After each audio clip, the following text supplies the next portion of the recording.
नमस्कार। चलिए आज बात करते हैं हमारे दिमाग की और उसमें छिपे कुछ ऐसे ग्लिचेस यानी गड़बड़ियों की जो हमसे अनजाने में एक रोबोट की तरह काम करवाती हैं। क्या कभी ऐसा लगा है कि जिंदगी एक ही ढर्रे पर चल रही है? सुबह उठो, काम पर जाओ, घर आओ, सो जाओ और अगले दिन फिर से वही सब।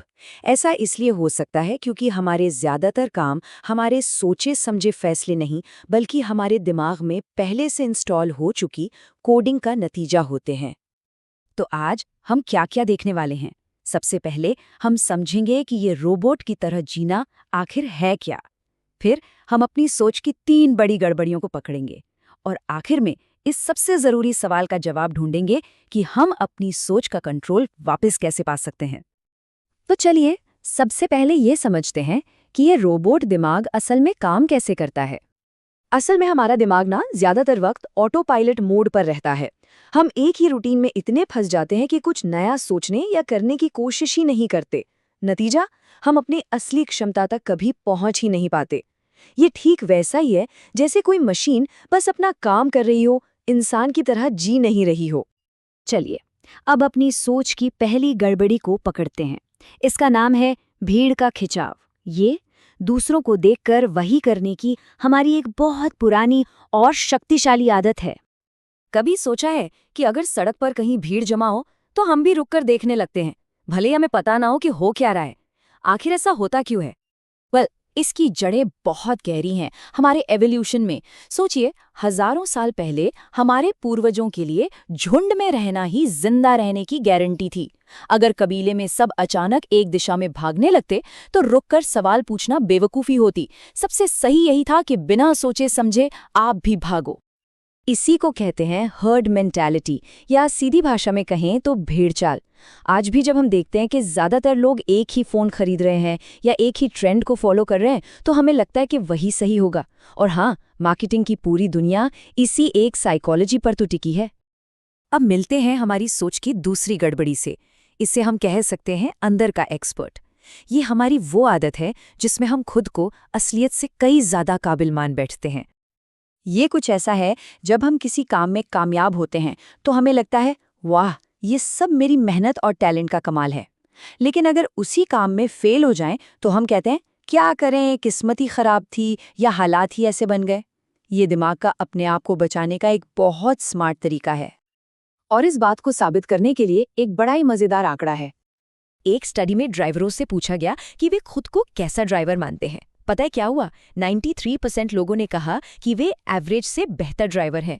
अब ये तो मजाक ही हो गया। गणित के हिसाब से ये तो हो ही नहीं सकता। अगर 93% लोग एवरेज से ऊपर है तो फिर बेचारा एवरेज कहाँ गया? ये साफ दिखाता है कि हम सब अपने मन में खुद को कितना बड़ा एक्सपर्ट समझते हैं। और अब आती है हमारी तीसरी और शायद सबसे चालाक गड़बड़ी। वो ये कि हमारा दिमाग हमें असलियत नहीं दिखाता, वो हमें वो दिखाता है जिस पर हम पहले से यकीन करते हैं। मतलब हम वही देखते हैं जो हम देखना चाहते हैं, और जो जानकारी हमारे विश्वास से मेल नहीं खाती, हमारा दिमाग उसे बड़ी चालाकी से फिल्टर कर देता है। इस चीज़ को एक बहुत ही प्रसिद्ध हार्वर्ड एक्सपेरिमेंट में साबित किया गया था। इस एक्सपेरिमेंट में लोगों को एक वीडियो दिखाकर कहा गया कि वे व्हाइट शर्ट वाली टीम के बास्केटबॉल पास गिने। अब जब उनका पूरा ध्यान गिनती पर था, एक आदमी गोरिल्ला का कॉस्ट्यूम पहनकर स्क्रीन के बीच से आराम से चलकर निकल गया।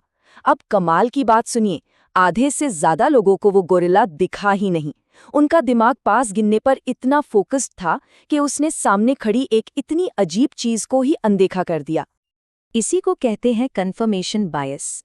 हम असल में सबूत नहीं ढूंढते, हम अपने विश्वास के लिए सपोर्ट ढूंढते हैं। जैसे अगर कोई ये मान ले कि सुबह जल्दी उठना ही सबसे अच्छा है, तो वो सिर्फ वही आर्टिकल्स पढ़ेगा और वही वीडियो देखेगा जो इस बात को सही साबित करते हों। वो हर उस जानकारी को नज़रअंदाज कर देगा जो इसके खिलाफ हो।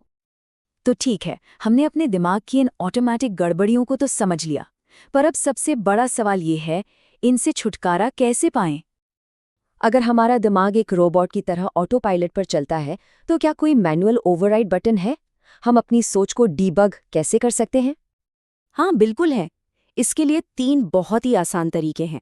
पहला, कोई भी बड़ा फैसला लेने से पहले एक कागज पर उसके फायदे और नुकसान की लिस्ट बनाइए। इससे आप जल्दबाजी में फैसला लेने से बचेंगे।